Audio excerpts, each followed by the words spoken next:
Look, I know your game. I know it because I've played it, and I've watched 1,000 other people play it until they hit a wall they couldn't climb over. You've become the person who everyone counts on because, honestly, you're terrified of what happens if you stop. You're the one people call when their life is a literal dumpster fire, when their world is falling apart, when they just need someone to hold the line. But when your own world starts smoking, when you're the one struggling to breathe, your phone is a ghost town. It's a lonely kind of superpower, right? But here's the thing you need to hear today. Being the reliable one isn't a personality trait. It's a trap. It's a cage you built yourself with the best intentions. And if you don't learn how to drop that weight, it is eventually going to crush you into the dirt. Now, stick with me for a minute because I'm going to show you how to stop being everyone's safe place while your own soul is running on fumes. I was talking to someone recently. Let's call him Alex. Alex is the person you'd want in your corner. 3 jobs, handling everyone's family drama, the person who remembers birthdays and picks up the slack when the team falls behind. They never break a sweat, or so it seems. When I pulled them aside and asked how they were really doing, they just laughed it off. They gave me that look, you know the one. That quick, dismissive smile. They said, "I'm fine. I'm used to it." That right there, that is the number one lie. I'm used to it. Think about that phrase for a second. We say it like it's a badge of honor, like we're some kind of emotional elite. But "I'm used to it" is just code for "I've gone numb because feeling the actual weight of this would kill me." It's a confession disguised as a shrug, as if being a human shield for everyone else's chaos is just part of your DNA. But nobody is born to be a shield. Shields get dented, shields break, and eventually shields get thrown away when they aren't useful anymore. Is that what you want? To only be valued for how much you can deflect? Let's get real for a second. Hyper-independence isn't the flex you think it is. It's not strength. It's a survival mechanism. It's a scar. If you look back, you probably learned way too early that if you didn't do it, it simply wasn't getting done. Maybe you had parents who were checked out, or maybe the world just showed you early on that people are flaky. How might you learn that being low maintenance was the only way to be loved without being a problem? You shrank your needs until they just vanished. You became easygoing because being difficult felt like a death sentence to your relationships. You became the person who doesn't mind where we eat, doesn't mind staying late, and doesn't mind being the last one to get paid. But you do mind. You mind so much it hurts, but you've buried that hurt so deep you can't even find the shovel anymore. You're trading your soul for the peace of others, and that is a bankrupt deal. We live in a culture obsessed with the idea that your worth equals your work. If you aren't producing, providing, or protecting, then who even are you? We've turned reliability into a psychological cage. You're expected to be on 24/7. You're getting pings at midnight, handling family crises on Sunday morning before you've even had coffee, and checking in on friends who haven't checked in on you in 3 years. And because you're strong, because you've built this image of being unbreakable, nobody even thinks to ask if you're actually okay. Why would they? The lighthouse doesn't need to be checked on, right? It just stands there and shines. But even lighthouses need maintenance. Even lighthouses get battered by the salt and the wind until the glass cracks. But your body knows. Your mind might be lying to you, telling you that you've got this, but your nervous system is keeping the receipts.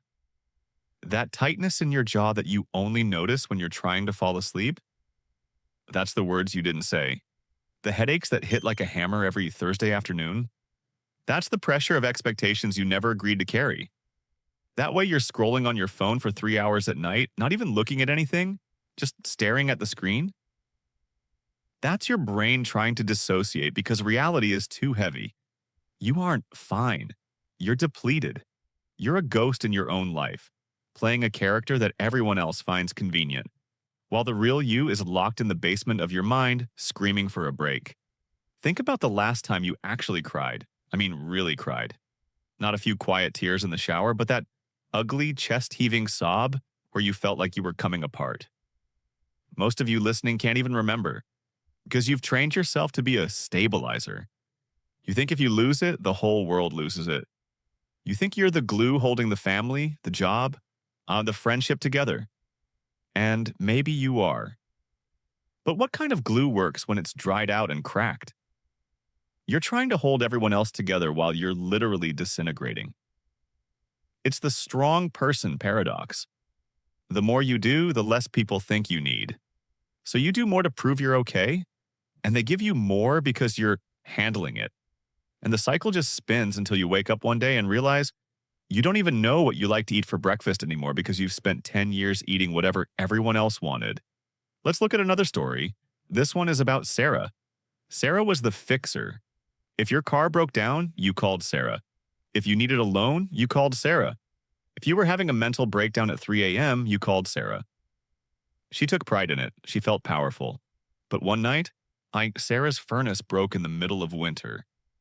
She sat in her cold living room staring at her phone and realized she couldn't call any of the 50 people she'd helped that month. Why? Because she had trained them to believe she was invincible. She had curated a version of herself that didn't have problems. She realized that by being everyone's hero, she had made herself completely alone. She was surrounded by people, but nobody actually knew her. They only knew what she could do for them. This is the shadow side of being the strong one. You create a dynamic where your relationships are transactional, even if you don't mean for them to be. You give, and people take and take because that's the contract you signed. You feel resentful, but you can't express it because strong people don't complain. So the resentment turns inward. It becomes a slow-acting poison. It turns into depression, but you call it burnout.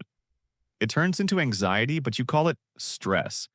It turns into a deep, hollow emptiness, but you just buy another self-help book and try to optimize your way out of it.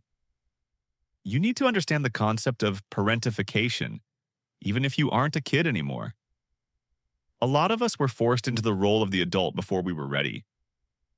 Maybe your parents were struggling, or maybe they just weren't emotionally available. You stepped up. You became the emotional anchor for the house. You learned that your value was tied to how much peace you could maintain. And now, 20 or 30 years later, you're still doing it. You're still trying to keep the house quiet. You're still trying to make sure everyone else is happy so that you can feel safe. But you're an adult now. You don't have to earn your safety through service anymore. You are allowed to exist just because you are. Think about the sunk cost fallacy in your relationships. You've spent so much time being the strong one that you feel like you can't quit now. You think, if I stop being the hero, I'll lose everyone.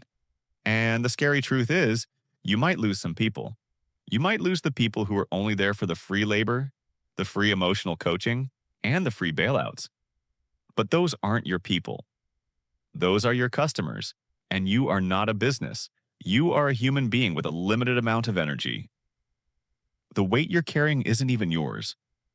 Look at the backpack you're wearing in your mind. Open it up. Whose stuff is in there? That's your brother's financial mess. That's your best friend's toxic relationship drama. That's your boss's inability to manage a schedule.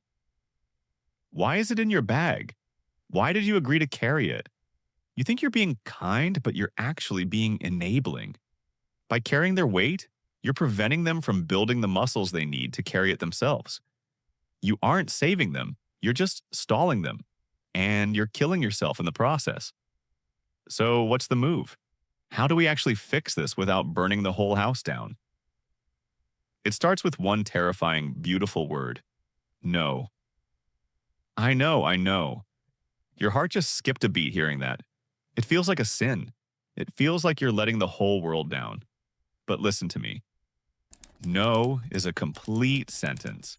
You don't need a 3-paragraph explanation or a doctor's note to protect your peace.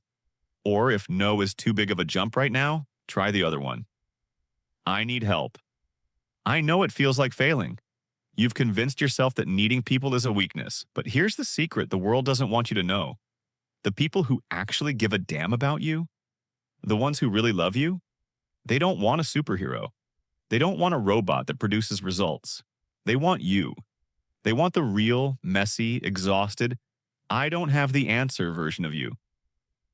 By never letting them see you struggle, you're actually robbing them of the chance to love you. You're keeping them at arm's length with your strength. Imagine a life where you don't have to pretend. Imagine waking up and knowing that if you have a bad day, the world won't end. Imagine being able to say, I can't do that today, and having the people around you say, that's okay, take a rest. That life is possible, but you have to be the one to build it. You have to be the one to break the contract. You have to be willing to be disappointing to the people who were taking advantage of you. It's going to be uncomfortable. It's going to feel like you're doing something wrong. But that discomfort is just the feeling of your wings growing. You've been a quiet hero for too long. And honestly, the world has enough heroes. What the world needs is more people who are honest. What the world needs is for you to take that mask off and breathe. You've been holding your breath for years, trying to keep the water out of everyone else's boat while yours is sinking. Grab the bucket, start bailing out your own life. Mine, it's not selfish, it's survival. Go down to the comments right now. I'm dead serious. I don't care if it's a total stranger reading it. Just name one thing you're carrying right now that you're tired of holding alone. Maybe it's a secret, maybe it's a bill, maybe it's just the feeling that you're invisible. Put it in words, give it a name. Let's break the strong one curse together right here, right now. There is something incredibly powerful about admitting you're tired. It's the first step toward becoming truly strong. Not the fake strong where you never break, but the real strong where you know when to ask for a hand. You aren't a burden for having needs. You're just a human being who has been carrying a mountain and trying to convince everyone it's just a pebble. It's okay to be tired. It's okay to be finished. Put the mountain down for a minute. The world won't stop turning, I promise. It might even start turning better once you're actually in the driver's seat of your own life instead of just being the engine for everyone else's. I'll see you in the next one. Take a breath. You're doing better than you think.